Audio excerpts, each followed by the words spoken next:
Hey, this is Landon with the Roof Butler. Today we are doing a roof inspection. So this is an architectural style shingle.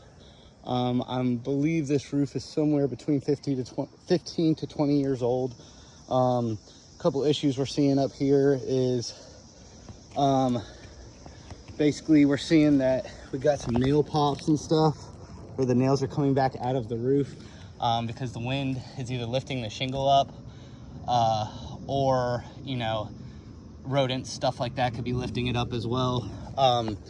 Also over here on this edge, you can see that someone has gone with Flex Seal and Flex Sealed and silicone that edge right there where the shingles have flipped up, probably due to the wind.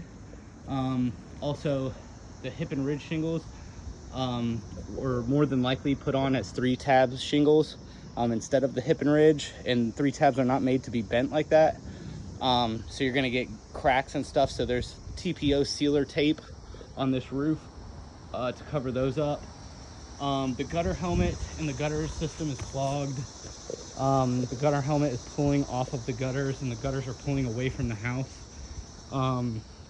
These gutters are not seamless gutters. These are multiple piece gutters that are put in, same as the gutter helmet as well. Another thing what we're seeing is where there were some previous repairs done on the roof. One is going to be down here. Again, these are not very good repairs. These are things that kind of do more harm than good to the roof. So we'll climb down here, and as you can see, this is just Henry's wet patch or tar or whatever. Basically, this is not really the repair you need to have done.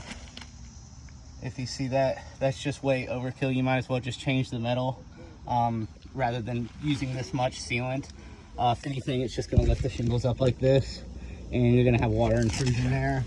Also, this is someone has weaved this valley right here. This is called a weaved valley. This is going to create a leak, and this is a very recent repair because I can see the step flashing is still very shiny with the tag still on it. So this must have been a leak beforehand that someone tried to repair but just didn't do a very good job. Also, this is where the repair was extended down. More step flashing down the wall, more tar, just kind of unnecessary. Better ways to do that. Again, nail pops, where he sealed nail pops, just change the whole shingle. You don't need to put that much sealant on a shingle. That's just going to create a dam for the water to get stuck. Other than that, we just got kind of sporadic nail pops all throughout the roof. So definitely at the very least worth a maintenance package. If not, maybe having insurance come out and take a look. I am seeing a little bit of what looks like could be hail damage on the roof. Just granular loss in certain spots. Where it could have been hail marks like that. So other than that, we're not seeing too much more on this roof. Other than that, on this other side over here, after this dead valley, we have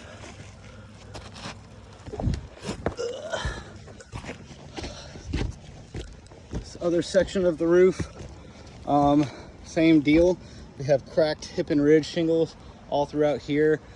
This chimney does have a cricket, but again, the hip and ridge shingles are completely cracked and improperly installed. So that could be a possible leak as well. Again, more unsealed nail heads, torn shingles. This is an actual hole going into the roof. So that's something that needs to be addressed as well. You can see the plywood down in there. I don't know if you can see it, but there's plywood down in there that's visible. That's definitely going to be a leak, especially on a roof this flat. The top flattens out a good bit.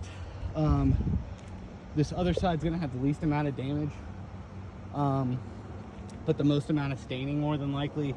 But again, just kind of a bunch of ripped shingles, all kinds of stuff. I would really recommend a maintenance package. Just paint those pipes, get the rust off of those, and just kind of give everything a good reseal. I would also recommend doing some kind of ridge vent on this roof.